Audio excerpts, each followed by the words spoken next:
Hiya, what's up? First of all, I go apologise for the long wait. School is really busy and it's draining and I hope you can forgive me. Halloween's coming up, so I finally have an excuse to make a Halloween spooky doll. I personally don't celebrate Halloween, but I certainly like to make spooky things. Let's get started. I didn't have a plan for this doll at this point, except for the fact I really wanted to use Skelita from Monster High. I've had this doll for over a year now and it's about time she got customised. I personally believe this is one of the best dolls ever released in Monster High due to the exquisite sculpting on her body. It's so detailed it kind of gives me the creeps when I look at her.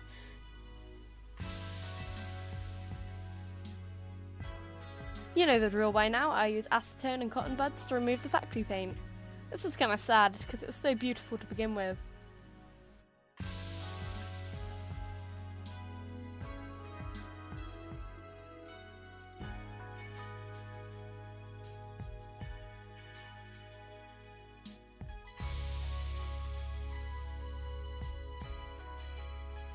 It was at this point when I decided I did not like the orange in her hair, so I decided to remove it. Section it off with a needle first, and then I cut it away.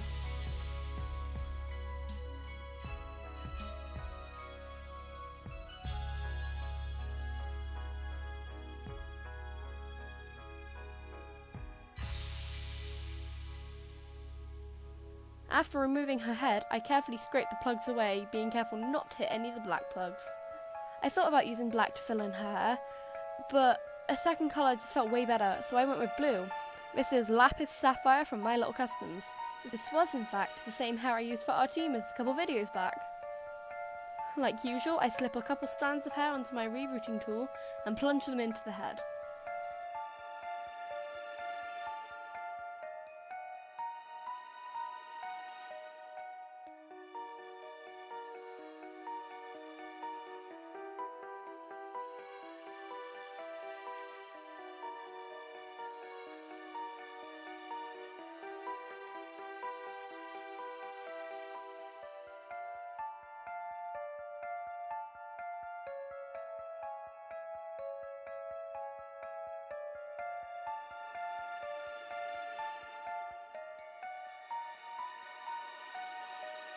Now her hairline's complete, I lock them into place with Ultimate Craft Glue by Dovecraft and set it to dry. At this point, I was unsure what to do regarding her hairstyle, so I just put it off until later. It felt appropriate to start the face, so let's begin with the pastels. I brushed deep reds and browns into the eye area to make her look tired and dingy.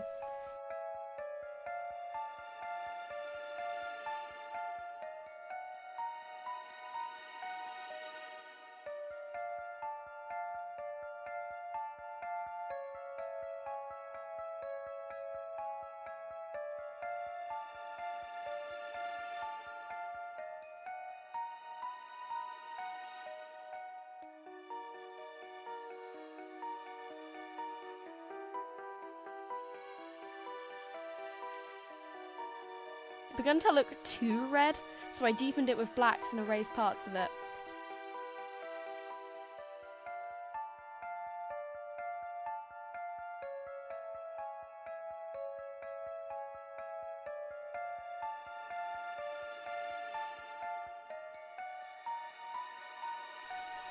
I wanted to try out my new micro glitter, so I started shading parts of her skull head to make the sculpting more prominent and sticking out.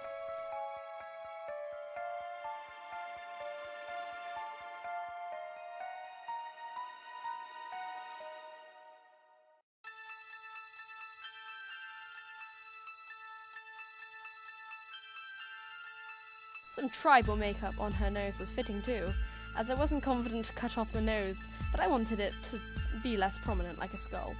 It's also a subtle nod to Skelita's original factory paint.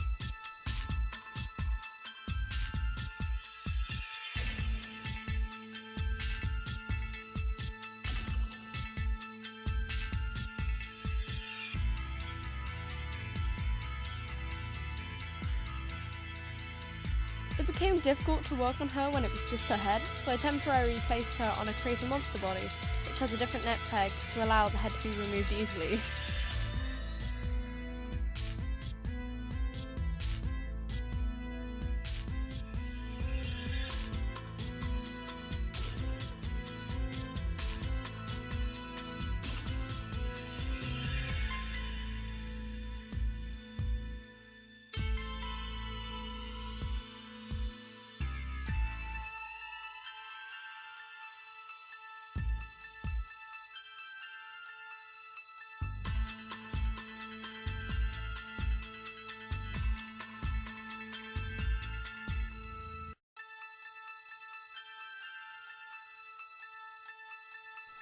I couldn't get my pencils to work on top of the pastels, so I straight up painted the eye shapes on top so I could begin sketching further.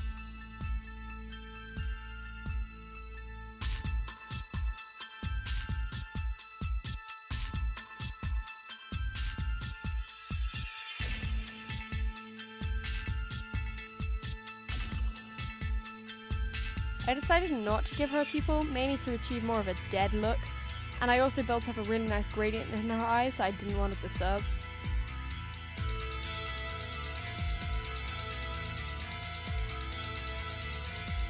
I tried eyeliner, but I ended up hating it, so I really quickly removed it.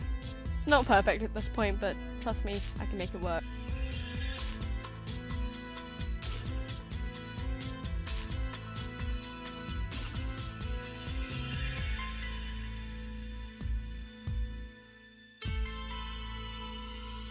Some stripes under her eyelids looked cool and intimidating, and overall added to the tribal makeup aesthetic I was shooting for.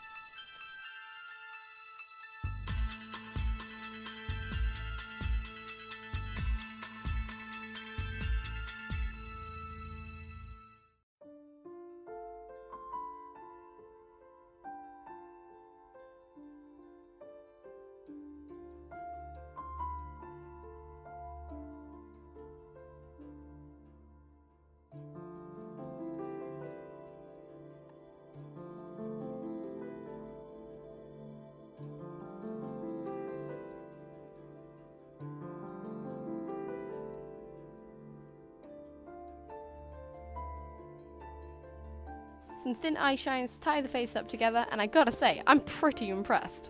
I wasn't expecting her to turn out this good.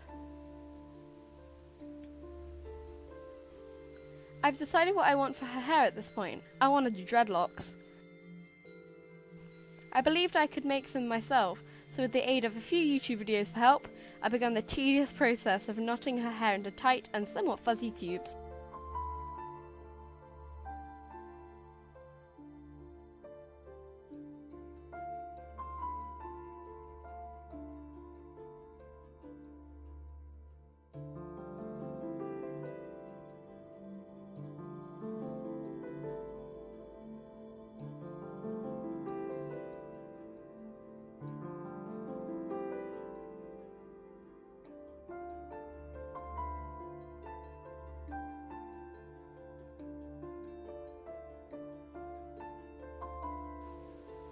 Looking at her body, it looks far too clean for an undead skeleton, so I dirtied it up with some brown paints, roughly applying them with brushes and sponges, and adding them to the deepest crevices of her body.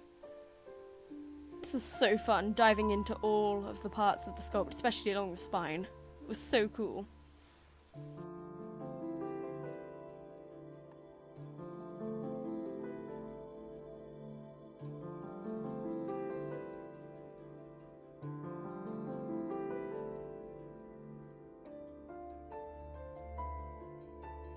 I then decided I wanted to make yet another warrior woman themed doll, so following Dollightful's excellent armor tutorial again, I make two bulky shoulder pauldrons and a cape from some old black fabric that frays really easily to add more of a distressed look. I tore, cut and even burnt the fabric to make it look really old and worn, but then, once again, I hated what I'd made. The fabric was synthetic and burning it made the edges melt instead of burn. The two shoulder pauldrons made her look too broad, which I didn't like because she's a skeleton, so I made some changes off camera. I ditched one of the pauldrons and added a blue cotton cape which drapes over the other shoulder. The inclusion of the blue echoed the blue in her hair and was overall a good design choice. A mask or some form of helmet felt appropriate, so I sketched a template onto craft foam and... is this really working? It looks more of a superhero mask, not anything like an undead warrior at all. Several designs later, I gave up trying to be original and gave her a mask very similar in design to Lucina's mask from Fire Emblem. The shape is identical, but don't worry, we'll paint it differently, so it's okay.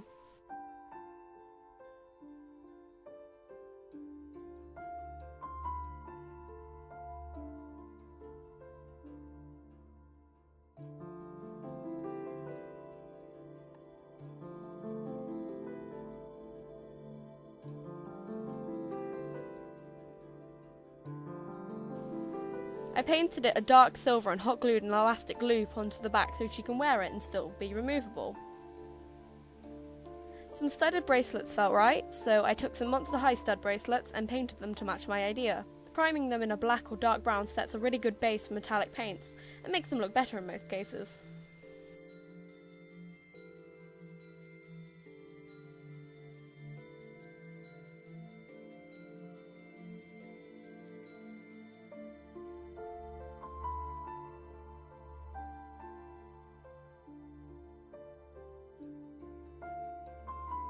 You know, I felt like a hipster was missing something, so I raided my doll box and found this. It's Darling Charming's armor belt, and I think it will really suit my character. I followed the same steps as the Fun Foam armor and repainted it to look more like metal. I found this horrible straggly fabric from my fabric box and I tore it into strips and hot glued it on the bottom of the belt to form some form of battle skirt, a kilt maybe?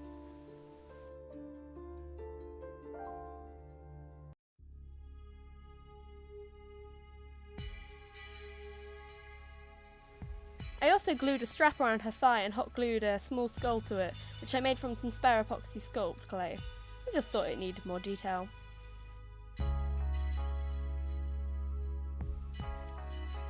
A weapon seemed fitting, but unlike usual, it will not be a sword. Had to fight my instinct to do that. I made a miniature flail for the first time. I made the spiky ball out of wire and epoxy sculpt clay, and the handle out of some wooden dowel and jump rings. I deliberately made the chain too long as I can picture her lazily dragging it across the ground with her. Spooky. Some more metallic paint touches bring the weapon to life, and I think we're almost done with this doll.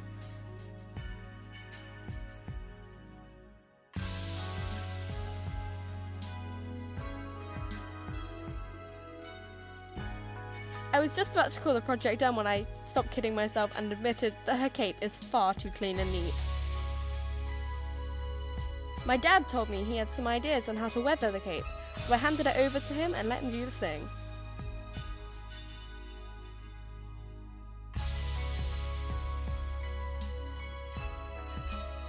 He told me that he'd been recently introduced to the technique of fabric weathering, where you hit the material over a brick to break and tear the fibres. It looked amazing.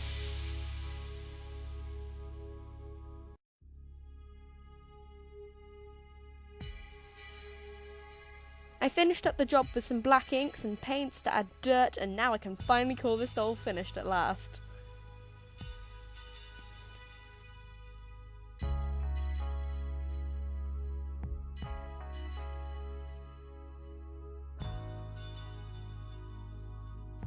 This project took way longer than it should have. I had such a lack of inspiration for the month I worked on this, and I hope you can forgive me for the long wait. I can't promise I'll be 100% active from now on because school gets especially busy this year, but hey, you never know.